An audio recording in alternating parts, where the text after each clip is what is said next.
Hi there, my name is Taylor, and this is my project for my Media Communications and Film class, and I chose to do my project on the Dove Real Beauty ad campaign and the controversies that followed after it. I hope you enjoy.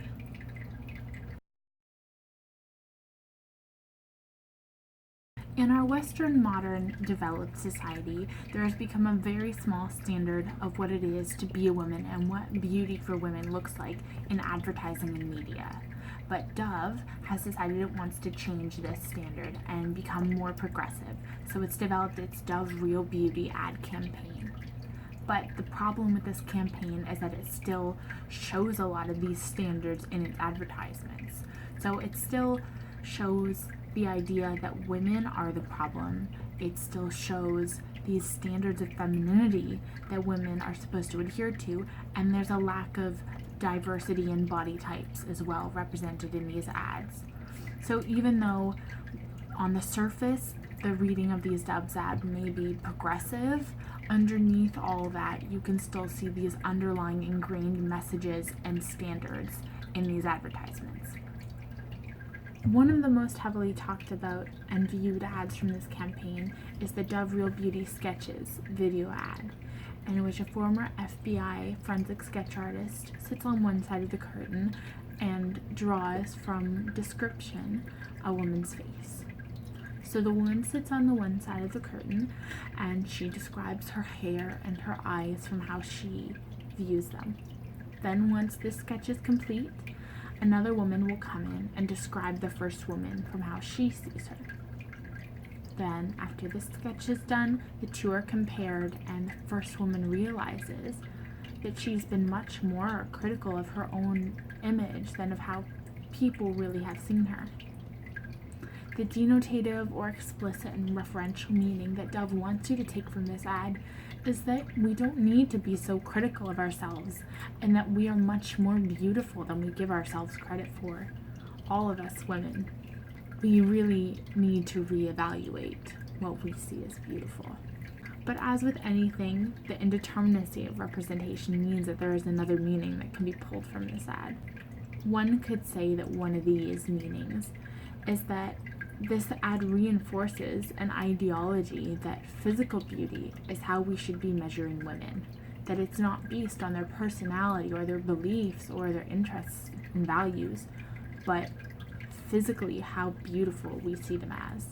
This alternative meaning is contradictory to what Dove wants us to see and what Dove wants to spread through this campaign.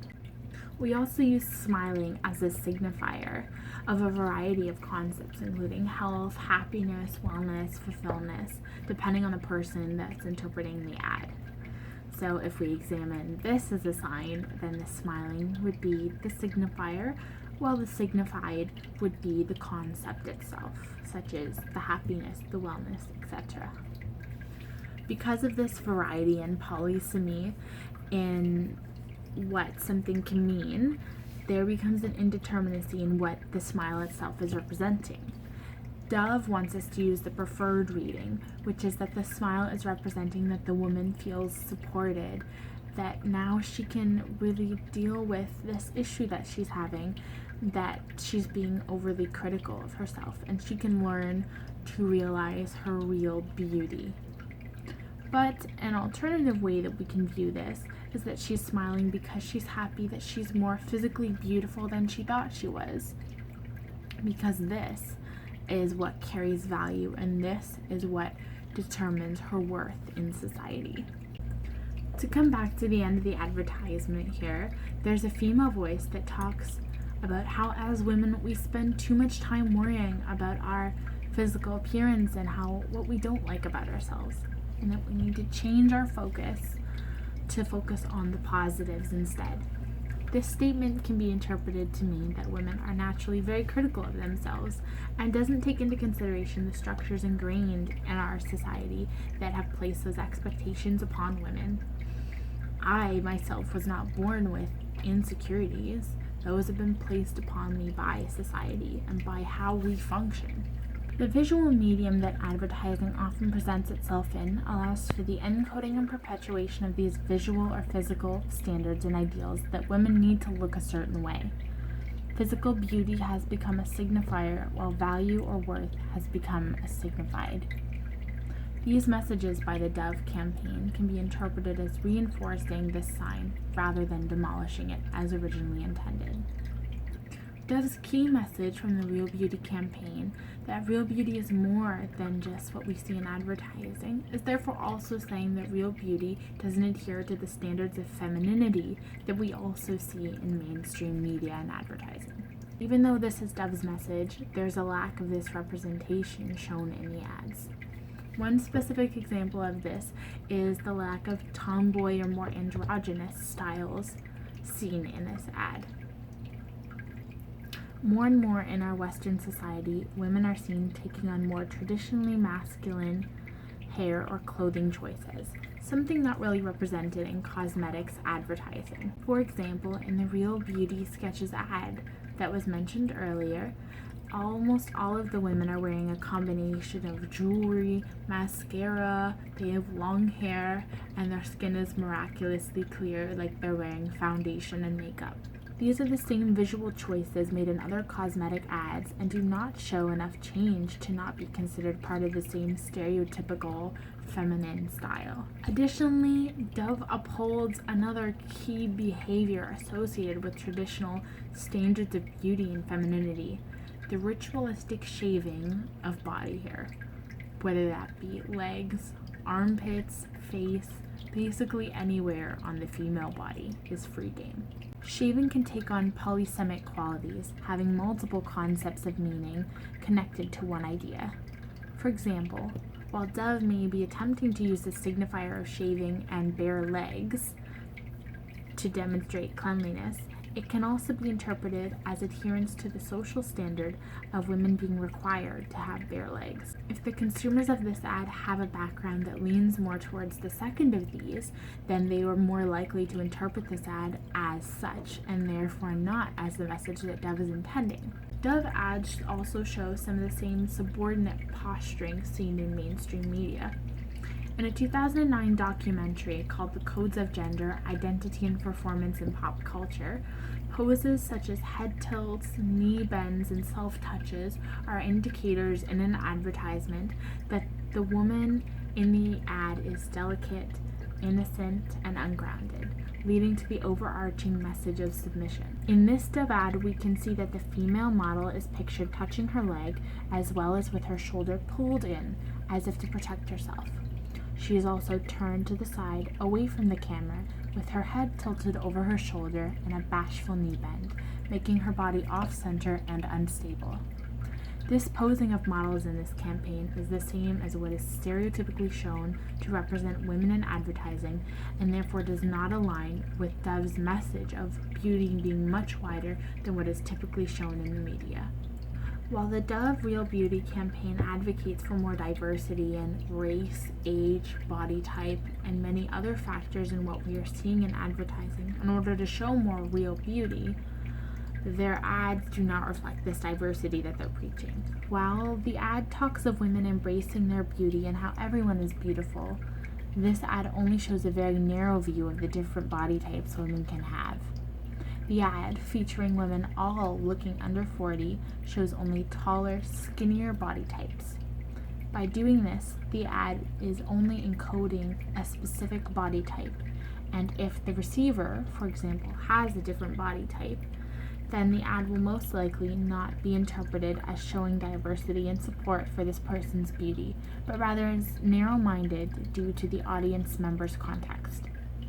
In this way, this Dove campaign is following exactly in the footsteps of other advertisers and not living up to these messages that they're trying to show real beauty and a large diversity of women in these campaigns and ads. The same thing can be seen in other advertisements from the Real Beauty campaign, including this one for a firming cream.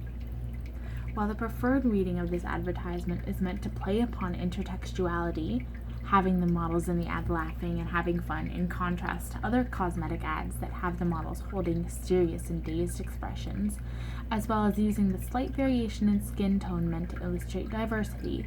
It is again only showing a small portion of body types. All of the women featured in the ad are again taller and relatively thin women with smooth skin. While these models are more realistic to the population than what is seen in other cosmetic advertising, the models still fall into one category. Dove tried again in 2017 to show their diversity and inclusivity by releasing a limited line of their deeply nourishing body wash in 6 different bottle shapes, supposedly representing different body shapes in women.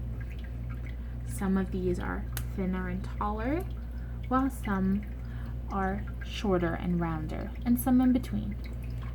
Dove believed this would effectively communicate its belief that all body types are beautiful. They tried to create these bottle shapes as a signifier to their consumers that they are forward-thinking as a brand and want to change social norms. The alternative reading to their message, however, and the one that the public largely agreed with, is that these bottle shapes did not adequately demonstrate diversity, but instead just forced women to consider their body type and whether it fit into the different arbitrary categories Dove had created. The communication of Dove's intended message did not take into account the social context that women would be in when they were purchasing and using these products. For example, some of these bottle shapes are just more functional than others for use in the shower. I know that I personally would find a bottle that has a thinner metal and curves on either side much easier to use in the shower, since it's not going to slip out of my hand the way a bottle would that is very round and doesn't have much that I can grip onto. With this social context, the encoded message of diversity changes into one of functionality and implies that the bottle shapes that are easiest to use are better, and therefore the associated body shape is better as well. This large change in the message from Dove's original intended message makes this communication of the body types very ineffective. While on the surface, the preferred or denotative meaning of many of the Dove Real Beauty ads is one of positivity, diversity, and movement away from one definition of beauty, in reality, these ads are articulated in similar fashions to the ads that uphold these very social codes. In the underlying messages that women are the root of these issues, to the stereotypical femininity standards being reinforced, to the lack of body type representation, it seems that no matter how much a campaign tries or who it's created by, it is inescapable to not show some of these social codes in your advertisements.